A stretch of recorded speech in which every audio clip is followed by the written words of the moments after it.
Hello students, welcome to aspirant zone 4 where you gain the edge. Students, आज मैं CDS के paper का एक छोटा सा सेक्शन आपसे डिस्कस करूंगा और उसके दो पर्पस है। पहला, आपको ये समझाना कि अब वैसे पढ़ाई नहीं कर सकते, आपकी वर्ड के लिए वर्ड याद करो और ये सोचो कि मेरी वोकेबलरी अच्छी हो गई है। दूसरा, आपको मैं एनालिसिस सिखाना चाहता हूँ कि पेपर का एनालिसिस कैसे किया जाता है।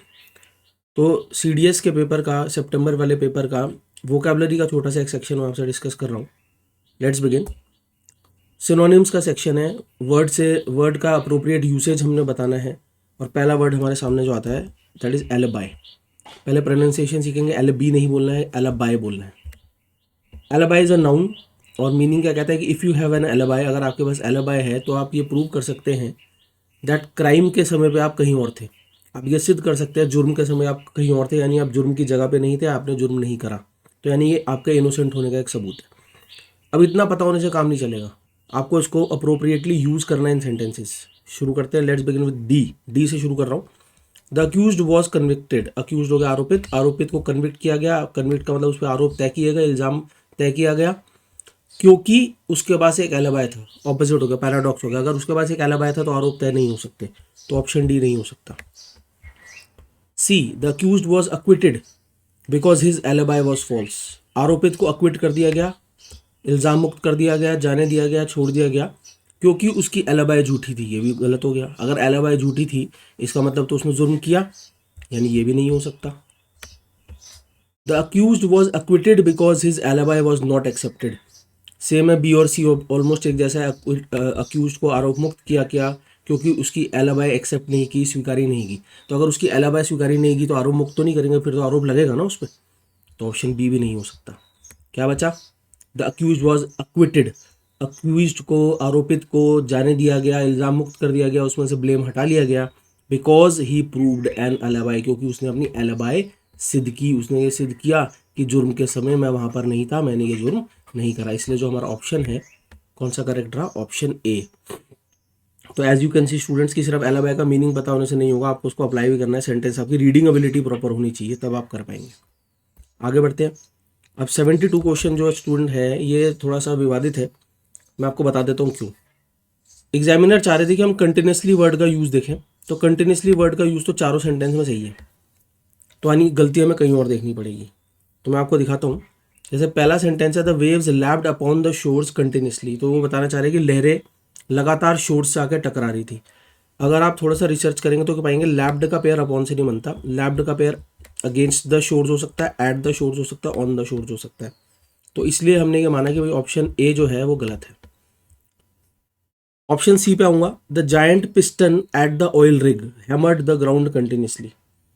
अब इसमें भी कंटिन्यूसली का इस्तेमाल तो सही है कि पिस्टन जो था लगातार जमीन पे जो है हैमर कर रहा था, यानी जमीन को पीट रहा था। कंटिन्यूसली सही है। तो फिर हमने और रिसर्च करी तो ये पाया कि आप जब सतह पे हैमर करते हो तो हैमर ऑन अ सरफेस का पेयर बनता है। हैमर का और भी पेयर मिला कि जब आप किसी को याद कराते हैं, रटाते हैं, तो you hammer something into people's mind. तो हैमर के ये पेयर तो मिले, लेकिन हैमर द ग्राउंड डायरेक्टली नहीं मिला, तो हमने इसको भी माना कि ये ऑप्शन भी गलत है। यानी कंटिन्यूसली का इस्तेमाल सही था, लेकिन सेंटेंस में और गलती दिखी हमें। डी ऑप्शन ठीक नजर आया। The water was flowing from the leaking tap continuously. पानी टैप से लीक कर रहा था लगातार। बी ऑप्शन में भी कोई गलती नज़र नहीं आ रही है, लेकिन एग्जाम में अभी तक जो आंसर कीज हमने देखी है, जो अवेलेबल है इंटरनेट में, उसमें डी को ही सही ठहराया गया, हालांकि बी में कोई गलती नहीं है। The fellows at the academy follow their exercise routine continuously. Academy में जो फेलोज है, फेलोज आपके पीयर्स हो सकते हैं, आपके कॉलीग्स हो सकते हैं, जो आपके साथी संगी है वो है। फेलोज ऑन कौन हो सकते हैं? किसी एकेडमिक कोर्स के जो रिसर्चर होते हैं उनको भी फेलोज बोला जाता है। तो स्टूडेंट्स, मेरे हिसाब से बी और डी ऑप्शन दोनों जो हैं इक्वली करेक्ट है। अब जो यूपीएससी इसको सही मानेगा, जिसको सही मानेगा उसके हिसाब से ही आपकी स्कोरिंग होगी, लेकिन बी और डी में किसी तरह की गलती नज़र नहीं आ रही है। आगे बढ़ते हैं। अगला वर्ड बहुत इंटरेस्टिंग सीखने को मिलेगा आपको। The word is elicit. तो पहले इसका कंपैरिजन करते हैं। एलिसिट इज अ वर्ब, इसका कंपैरिजन करेंगे इलिसिट जो कि एक एडजेक्टिव है। एलिसिट एक वर्ब है। When you elicit a response, ज़्यादातर इसी तरीके से यूज होता है, एलिसिट अ रिस्पॉन्स। तो आप कुछ ऐसा करते हैं कि सामने वाला आपको रिस्पॉन्स दे, प्रतिक्रिया दे। जबकि इलिसिट एक एडजेक्टिव है जिसका मतलब है अवैध, इलीगल, नॉट लीगल। अप्लाई करते हैं। ऑप्शन ए कहता था call centers operations were found to be illicit. Call center के ऑपरेशंस, ऑपरेशंस हो गया नाउन, और हमको ये पता लगता है कि कॉल सेंटर के ऑपरेशन अवैध पाए गए, तो इलिसिट यहाँ पर गलत यूज हुआ, ऑप्शन ए नहीं हो सकता। बी कहता है the elicit ties between them, फिर से यही खत्म हो गया क्वेश्चन। टाइज संबंध की बात करता है, मैं बोल रहा हूँ उनके बीच के अवैध संबंध। Word discovered by chance, noun को डिफाइन करने वाला वर्ड एडजेक्टिव होगा, एलिसिट एक वर्ब है, ये भी आंसर नहीं हो सकता। ऐसे ही ऑप्शन डी भी देख लेते हैं, द एलिसिट रीजंस, फिर से देखो बिल्कुल ऑप्शन बी जैसा है, रीजंस नाउन, नाउन को डिफाइन करने वाला वर्ड एडजेक्टिव होगा, एलिसिट से आप इसको डिफाइन नहीं कर सकते, ऑप्शन डी भी खत्म हो गया। आप बोलना चाह रहे हो अवैध कारण, तो ले देंगे ऑप्शन सी बचा, the demand for further information, मांग और ज़्यादा इंफॉर्मेशन की, did not elicit an enthusiastic response, उस जब मांग की गई फर्दर इंफॉर्मेशन की, उसने कोई और ज़्यादा एंथुजियास्टिक रिस्पॉन्स हमको नहीं दिलवाया और एंथुजियास्टिक प्रतिक्रिया हमको नहीं दिलवाई, ये इसका मीनिंग हुआ और इसीलिए ऑप्शन सी सही बैठा। आगे बढ़ते हैं, थोड़ा सा डिफिकल्ट है आप लोगों के लिए, अगर रीडिंग हैबिट नहीं है, अगर रीडिंग हैबिट है तो पकड़ लोगे। दो वर्ड्स में डिस्कशन है, एक है क्लाइमैक्टिक और उसकी तुलना करेंगे हम क्लाइमैटिक से। क्लाइमैक्टिक पे आता हूँ पहले। क्लाइमैक्टिक वर्ड आता है क्लाइमैक्स से। अब climax is a noun, climax कैसे समझो, फिल्म का क्लाइमैक्स क्या होता है, जैसे सस्पेंस मूवी है, जब हमें पता लगता है हत्या किसने की, चोरी किसने की, तो फिल्म का क्लाइमैक्स है, the most important part of the movie. किसी के परफॉर्मेंस का क्लाइमैक्स वो है जब उसकी परफॉर्मेंस चरम पे होती है, पीक पे होती है, अपने बेस्ट पे होती है, तो क्लाइमैक्स चरम के लिए भी बोला जाता है, क्लाइमैक्स मोस्ट इंपॉर्टेंट पार्ट के लिए भी बोला जाता है, और उसका ही एडजेक्टिव है क्लाइमैक्टिक। जबकि क्लाइमैटिक एक कॉमन वर्ड है जो रोजमर्रा की जिंदगी में हम यूज करते हैं, मौसम संबंधी। अब अप्लाई करते हैं। ऑप्शन ए कहता है the climactic degradation shall lead to cataclysmic weather change. अब जैसी वेदर चेंज है ना, तो यहाँ पर आपको ये समझना जाना चाहिए क्लाइमैक्टिक अप्रोप्रिएट वर्ड नहीं है, यहाँ पर होना चाहिए द क्लाइमैटिक डिग्रेडेशंस। तो मौसम में जो डिग्रेडेशन हो रहा है, डिटीरियोरेशन हो रहा है, पतन हो रहा है, शैल लीड टू, ये कारण बनेगा कैटाक्लिज्मिक विनाशकारी वेदर चेंज का। ऑप्शन ए क्लाइमैक्टिक का गलत इस्तेमाल है। Option be the climactic changes in the environment, फिर से एनवायरनमेंट की बात हो गई, पर्यावरण की बात हो गई, तो उसके क्लाइमैक्टिक चेंज नहीं होंगे, उसके क्लाइमैटिक चेंज होंगे। पर्यावरण में जो क्लाइमैटिक चेंजेस होंगे will impact the entire world, पूरे विश्व को प्रभावित करेंगे, फिर से क्लाइमैक्टिक का गलत इस्तेमाल। Option D the climactic changes presaging environmental disaster, फिर से एनवायरमेंट की बात। देखो तीन क्वेश्चन बिल्कुल एक जैसे, तीन सेंटेंसेस बिल्कुल एक जैसे, यहाँ पर भी होना चाहिए था द क्लाइमैटिक चेंजेस, मौसम के बदलाव, प्रीसेजिंग एनवायरमेंटल डिजास्टर। जब आप प्रीसेज करते हो किसी चीज़ के बारे में, तो आप पहले ही बता देते हो, एक ओमन दे देते हो, फोरबोर्ड कर देते हो, बता देते हो कुछ बुरा होने वाला है। तो ये जो क्लाइमेटिक बदलाव है, जो ये बता रहे हैं कि एनवायरमेंटल डिजास्टर होने वाला है, ये आर प्रेडिक्टेड, ऐसा प्रेडिक्शन है कि ऐसे एनवायरमेंटल डिजास्टर और ऐसे क्लाइमेटिक चेंजेस विल अनफोल्ड सून, यानी जल्द होंगे। तो यहाँ पर भी क्लाइमैक्टिक की जगह क्लाइमेटिक होना चाहिए था, ले दे के बचा ऑप्शन सी। मीनिंग समझ लेते हैं, द क्लाइमैक्टिक आउटकम्स, आउटकम हो गया नतीजा, क्लाइमैक्टिक का मतलब कि जो अपने चरम पे आके नतीजे आएंगे, जो फाइनल स्टेजेस में आके जो नतीजे आएंगे, किसके, ऑफ रेस्ट्रेन्ड सस्टेनेबिलिटी। कोई भी चीज़ रेस्ट्रेन्ड है तो वो कंट्रोल्ड है, नियंत्रित है। सस्टेनेबिलिटी का मतलब development without hurting the ecology, development without hurting the environment. तो वो बोला कि जो क्लाइमैक्टिक आउटकम्स है, जो फाइनल आउटकम्स है, चरम पे आके जो आउटकम होंगे इज रेस्ट्रेन्ड सस्टेनेबिलिटी की, रेस्ट्रेन्ड डेवलपमेंट के, वो पॉजिटिव होते हैं। इसलिए ऑप्शन सी हमारा सही बैठा। तो ये डिफिकल्ट क्वेश्चन है अगर आपने क्लाइमैक्टिक वर्ड ही नहीं पढ़ा हुआ है कभी। आगे बढ़ते हैं। अब ये थोड़ा घिसा पिटा क्वेश्चन होगा, बहुत पेपर में आ चुका है। अफेक्ट और इफेक्ट पे पहले बात कर लेते हैं। सबसे पहले affect with an A is a verb, effect is a noun. पहले तो इतने से ही बहुत चीज़ें पता लग जाएंगी। कैसे, the new diet did not seem to have any affect. अब एनी एक डिटरमाइनर है जिसके बाद सिर्फ और सिर्फ एक नाउन का इस्तेमाल करा जा सकता है। एनी अफेक्ट आप बोल ही नहीं सकते, आप बोलेंगे एनी इफेक्ट। नई डाइट का ऐसा प्रतीत हुआ कि कोई प्रभाव नहीं पड़ा उसके हेल्थ पे, तो यानी यहाँ पर गलत यूसेज हो गया। B option, for the new scheme to take affect. यहाँ पर हमको एक फ्रेज पता होना चाहिए, to take affect. To take affect का मतलब to produce results as intended, यानी वही नतीजे देना जो आपका देने का इरादा है। तो नई स्कीम के नतीजे देने के लिए certain conditions have to be met, कुछ कंडीशंस को पूरा करना होगा। तो टू टेक इफेक्ट नहीं, अफेक्ट नहीं, टू टेक इफेक्ट। तो ऑप्शन बी भी गलत। फिर सी कहता है in effect we are back to where we were before. यहाँ पर भी हमें स्टूडेंट से एक फ्रेज सीखने को मिल रहा है, इन इफेक्ट, जिसका मतलब होता है इनफैक्ट या एक्चुअली। तो मैं इसको ऐसे पढ़ूंगा कि फैक्ट तो ये है कि हम वहीं वापस पहुंच गए हैं जहाँ पर हम पहले थे, एक्चुअली हम वहीं वापस पहुंच गए हैं जहाँ पर हम पहले थे। फिर से यहाँ पर ये ए का यूसेज गलत, ले दे के बचा ऑप्शन डी।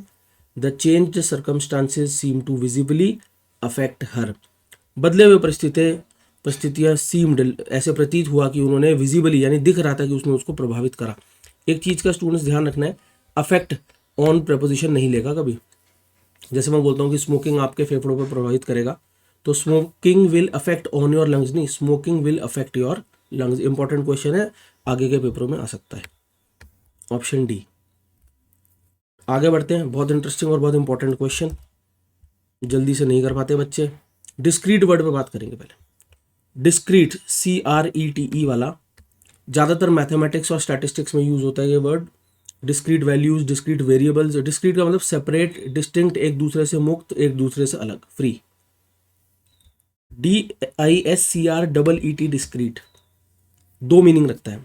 अगर कोई चीज़ आप डिस्क्रीट तरीके से कर रहे हो तो आप बहुत स्किलफुली कर रहे हैं, उसको टैक्ट दिखा के कर रहे हैं, तरीके से कर रहे हैं, सावधानी पूर्वक कर रहे हैं, कौशल दिखाते हुए कर रहे हैं। कोई चीज़ अगर डिस्क्रीट है तो उसको अनऑब्ट्रूसिव बोल देते हैं, इनकॉन्स्पिक्यूअस बोल देते हैं। मतलब क्या है, अगर आपने एक डिस्क्रीट सा नेकलेस पहना हुआ ना तो वो बहुत ज़्यादा दिखावटी नहीं है, शो ही नहीं है, औरों का ध्यान अपनी तरफ नहीं खींचता। आपने डिस्क्रीट शर्ट पहनी हुई है अगर एक, तो बहुत चटकीली शर्ट नहीं है, औरों का ध्यान अपनी तरफ नहीं खींचती, ऐसी शर्ट को हम क्या बोलेंगे, डिस्क्रीट बोलेंगे। अप्लाई करते हैं। तो पहला सेंटेंस कहता है the manager was asked to make discreet inquiries. अब मैनेजर को ये बोला गया कि आप डिस्क्रीट इंक्वायरीज करो। डिस्क्रीट इंक्वायरीज मतलब बहुत टैक्टफुली इंक्वायरीज करो, स्किलफुली इंक्वायरीज करो, नए क्लाइंट के बारे में ध्यानपूर्वक केयरफुली इंक्वायरीज करो, नए क्लाइंट के बारे में। ऑप्शन ए नहीं हो सकता। The discreet noise cancelling headphones are very expensive.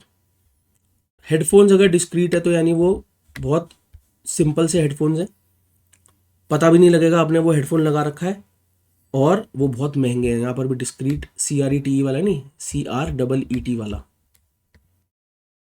फिर option D, it is important to be discreet while dealing with the sensitive material. जरूरी है सेंसिटिव मटेरियल के साथ डील करते हुए आप डिस्क्रीट रहें, केयरफुल रहें, सावधान रहें। क्या ऑप्शन बचा, ये देखिए option C. The discrete series had many intervening gaps. अब डिस्क्रीट सीरीज का मतलब है जो सीरीज जो अलग से बनी, सेपरेट बनी, उसके अंदर बहुत सारे गैप्स नजर आए। ऑप्शन सी।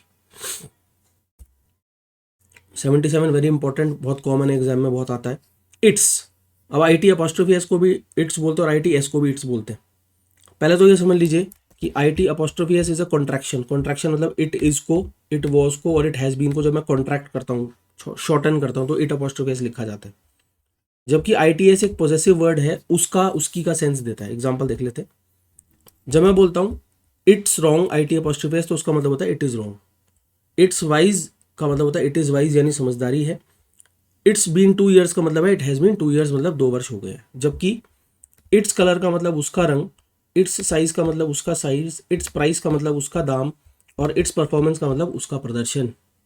इस नॉलेज को लेकर वापस आते हैं। तो अगर हम देखें तो पहला सेंटेंस कहता है its nature is susceptible to rapid changes. किसी चीज़ की प्रवृत्ति जो है, ससेप्टेबल टू मतलब प्रोन टू, मतलब किसी चीज़ की होने की जब संभावना ज़्यादा हो, तो उसकी प्रवृत्ति ऐसी है कि संभावना है कि रैपिड चेंज आता है, तेज़ी से बदलाव आता है। अब मैं यहाँ पर पॉजेसिव वॉइस यूज़ कर रहा हूँ, उसकी प्रवृत्ति, तो IT अपॉस्ट्रोफी एस नहीं होनी चाहिए, ITS होना चाहिए था। ऑप्शन खत्म। ऑप्शन बी कहता है what is it about it's performance that has impressed you. तो आप बोलो वो क्या चीज़ है उसके प्रदर्शन के बारे में जिसने आपको इम्प्रेस किया। फिर से IT अपॉस्ट्रोफी एस नहीं, ITS, उसका प्रदर्शन। ऑप्शन बी भी खत्म। It's imperative that you study hard for success. It is imperative, it is important, ज़रूरी है कि आप मेहनत करें सफलता के लिए। सही बैठ गया। It is imperative is equal to ITS, IT apostrophe S imperative.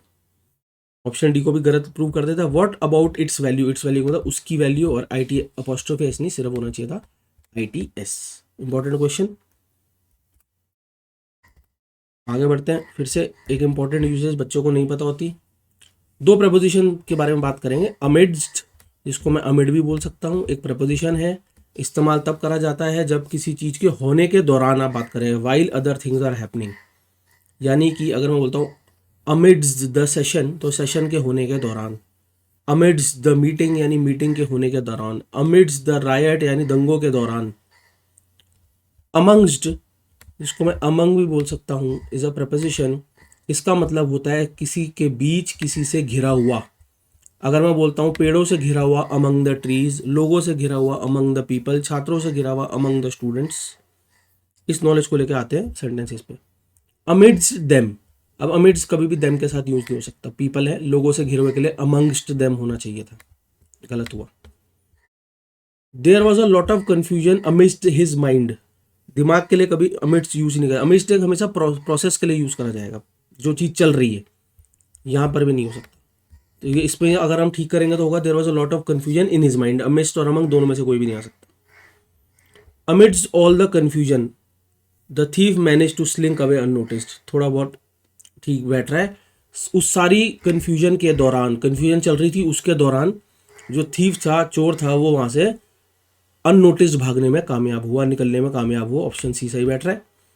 Option D को भी गलत प्रूव कर देते हैं। हु अमिड्स यू, फिर से लोगों के बीच की जब बात करो तो हु अमिड्स यू नहीं बोलूंगा, हु अमंगस्ट यू बोलूंगा, इसलिए ऑप्शन डी भी हमारा जो है रॉन्ग ऑप्शन है। आगे बढ़ते हैं, एडजेक्टिव्स पे आ गए।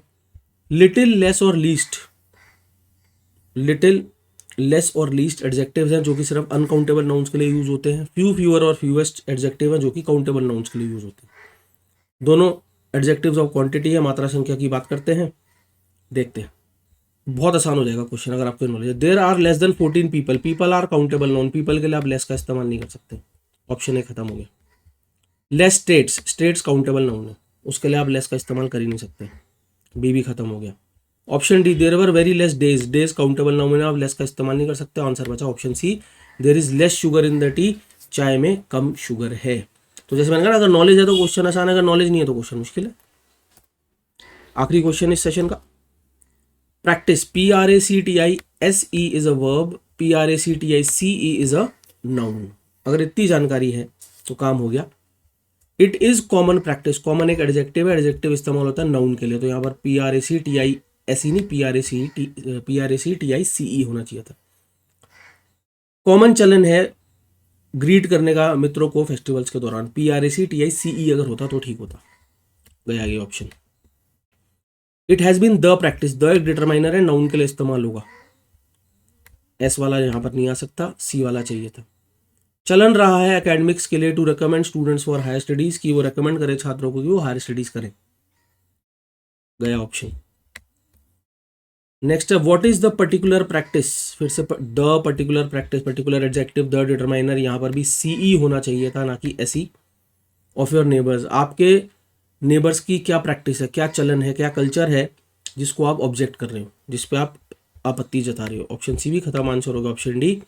It is important to practice, to के साथ वर्ब की फर्स्ट फॉर्म, जरूरी है कि आप प्रैक्टिस करें रेगुलरली, ये इंश्योर करने के लिए, ये पक्का करने के लिए गुड परफॉर्मेंस हो मैच डे, यानी मैच के दिन, ऑप्शन डी हो गया हमारा आंसर। ठीक है स्टूडेंट्स, तो आई होप आपको समझ आया कि एनालिसिस कैसे करते हैं, और आपको ये भी समझ आया कि इन डेप्थ नॉलेज चाहिए, ऊपरी ज्ञान किसी काम का नहीं होगा। इस सेशन में मेरी तरफ से इतना ही, ऐसे और सेशंस के साथ मैं दोबारा आऊँगा। Thank you.